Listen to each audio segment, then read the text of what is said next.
we saw them kind of singing, celebrating in the rain today. Yeah. It's going to be a little bit drier tomorrow. It is. The hope? Yeah. Oh, that's the hope. Okay. We don't want to jinx it. But yes, that's the hope out there. A little drier, but I think that'll be good news. But we're talking a lot about Halloween. And I love Halloween, obviously. But but we have to mention Christmas stuff for today. And there's a reason for that. You're looking ahead. Well, we got to talk about the people's tree. We're in the election season, all that good stuff. We know about the people's tree. For the people. Hey, that's right, for all the people. That's right. And hey, 56 days away, we're going to go on a little trip from the Beehive State all the way up to one of my favorite locations.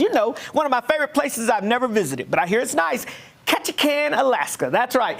They named it Alaska's first city is what they call it. Well, that's where the actual U.S. Capitol Christmas tree is coming from this year, and they actually just started to make the trip today. So today it's going to be making the trek from Alaska down into the United States. It's going to come all the way, not just down into the United States, but it's actually going to make one of its few stops right here in the Beehive State. That's right. Set your calendars, set your clock on Saturday, November the 9th at Wheeler Historic Farm there between 5 and 7 p.m. You can head out to Murray, and that's where we're going to be dealing with the U.S. Capitol tree. You can get your first glimpse of it. Now, here's some photos from the U.S. Forest Service today showing us here they're putting on the finishing decorations, getting the tree all piled up and loaded up onto the truck and the trailer there. That's going to be making the trip. So, hey, folks, it's on its way. It's got to make its way down and across and heading into the United States and eventually here into Utah on November the 9th. All right, it's already feeling like Christmas out there a little bit, right? Look at these temperatures, already down into the 30s in many spots here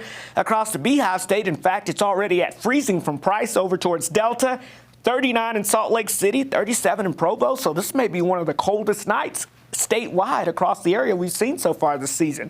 High pressure creates sinking air, clears the skies out, allows the heat to escape in the atmosphere from the day, so that's why it's going to be pretty chilly, but we do have some clouds about to roll in later on tonight. That's ahead of a weak front that's going to try to make its way into the northern half of the Beehive State tomorrow. So as we wake up tomorrow morning, could have a spotty shower, maybe an isolated snow shower up around Park Valley, and we've got to watch this disturbance. It's going to try to squeeze out every little bit of moisture, and so areas primarily north of Salt Lake City, as you get up towards the northern Wasatch Mountains, up towards the Cache Valley, could see an isolated rain shower or snow shower briefly around lunchtime. But notice most of that moisture is out of here by the evening time, and then we're just drying things out after that. So for the trick-or-treaters in St. George, looking pretty good. Mid-60s, dropping into the 50s with a clear sky. Sunset around 6:37 along the Wasatch Front. Low 50s, dropping into the 40s. We'll have a few more clouds out there, but I think for the most of that part, it will be dry as that weak system, here you see it, moves on by the area, kind of grazes us to the north.